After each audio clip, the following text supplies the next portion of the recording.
Now, you've probably heard of the age-old joke that runners don't touch weights. Well, if runners don't touch weights, then what are these?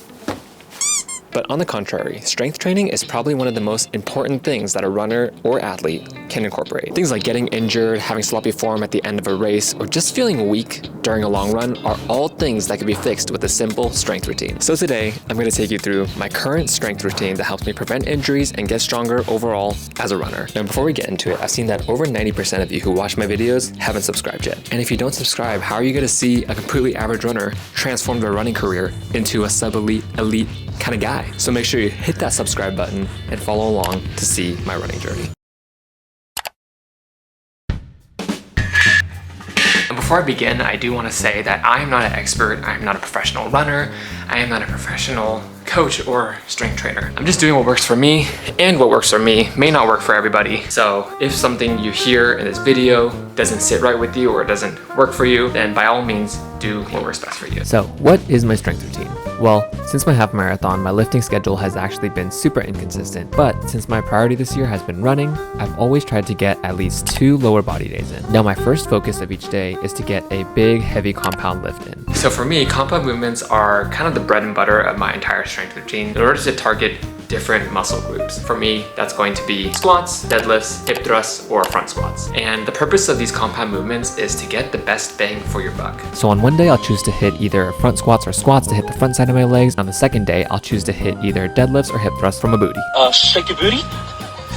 And while yes, the front and back side are the primary muscles in being your thighs and your hamstrings, there's a lot more that play into supporting your entire body. Your abductors, adductors, gluteus maximuses, core. There's so much more that goes into supporting your body, and compound movements can cover all of those. On top of that, as a runner, you're going to be consumed by a lot of mileage during the week. You don't have a lot of time to lift, and you might not have time during the day after running, work, school, whatever it is. So when you get into the gym, it's best to make sure that you do exercises that target as many muscle groups as possible. And the way I like to structure these big compound movements is by going for big, heavier weights for less reps. I don't want to go and do high reps and fatigue my muscles out even more with these weights. I want to build as much strength as I can in order to help me get injury prone and get stronger as a runner. And what I fail to explain is that because running is such a repetitive sport, I'm already tired from repeatedly pounding the pavement.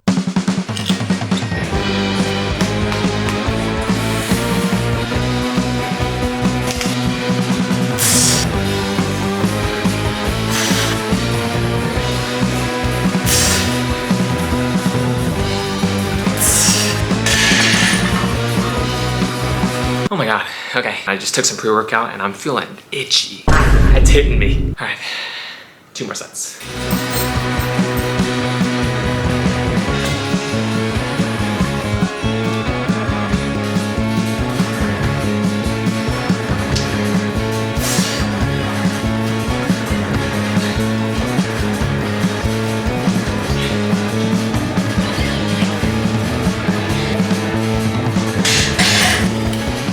Now, I used to be so afraid of deadlifts just because I wanted to keep the perfect form and just make sure that I had the straightest back possible and not injure myself. But I have come to appreciate deadlifts for running and for building strength because it helps me engage my core the whole time that I'm doing the deadlift and helps me maintain good form. Now, this was during the time that I was training for my half marathon still, but as I've gone more into marathon training, my mentality has definitely changed a lot about deadlifts. Because marathon training is such high volume and it's honestly really tiring, sometimes I just don't have the mental capacity or physical capacity to hit deadlifts. On top of that, I just don't think that the risk of doing deadlifts and potentially injuring yourself is worth the reward that you get from doing deadlifts. And yes, although I do share the same sentiment that deadlifts are a good way to hit your hamstrings and glutes and keep your core engaged and reminds you to always keep good form like you should in running, there are a lot of different other compound movements that are just as efficient at hitting the backside of your legs, with my 2 favorite being hip thrusts and Romanian deadlifts. Well, they're not my favorite, but they do hit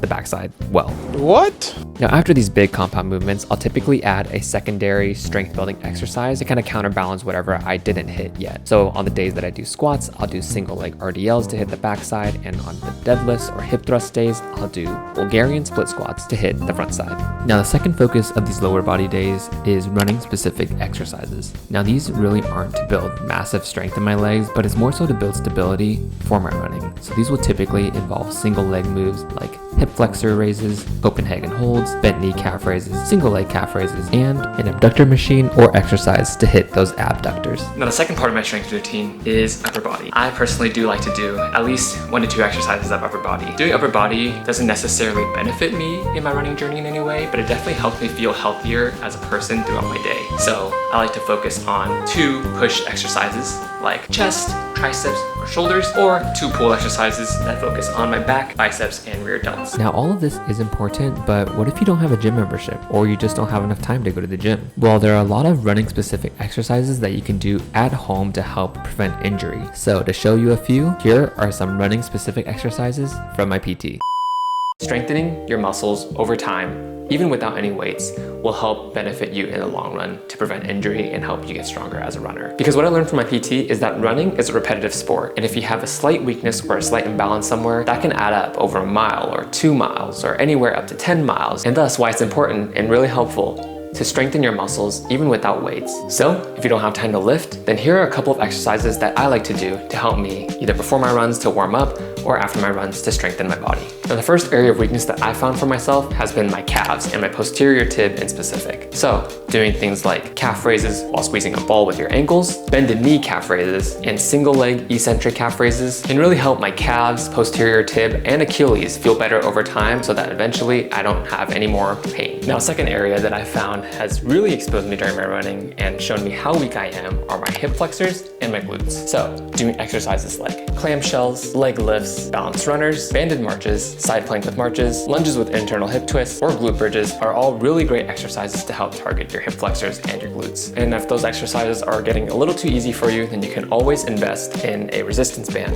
to help you with your training. And I think just doing a few of these exercises before your runs or on non-lifting days can really help you become a better runner and help you prevent injury, because that's what's been working for me, and I hope that can work for you too. Now, if you want to start incorporating strength training, it doesn't have to be super complicated. It could be something as simple as doing accessories or single leg stability exercises, but the important thing is incorporating weight and resistance, because from my experience, this has been really helpful for loading my body with weight and getting it stronger, as running is a sport with heavy load and repeated pounding of your legs. Now, lifting weights in strength training isn't going to be a foolproof 100% guarantee that you won't get injured from running, but it's definitely going to play a big role in helping with that. And my lifting and running journey doesn't just end there. I'm trying to learn every day and constantly level up my knowledge as a runner. So if you have any strength exercises or routines that have been a staple or must from you, drop it in the comments below, as I would love to improve or add any new perspectives. So that is pretty much my entire strength routine in order to become a better runner and stay as injury resistant as possible. Although yes, running is the main part, strength training is like the sauce that goes on top of your food, or the seasoning that goes on top of your food rather. It helps you stay injury resistant, maybe not injury free necessarily, because nobody can guarantee being injury free, but it definitely reduces your chances of getting injuries and helps you bulletproof your legs so that you can have a longer,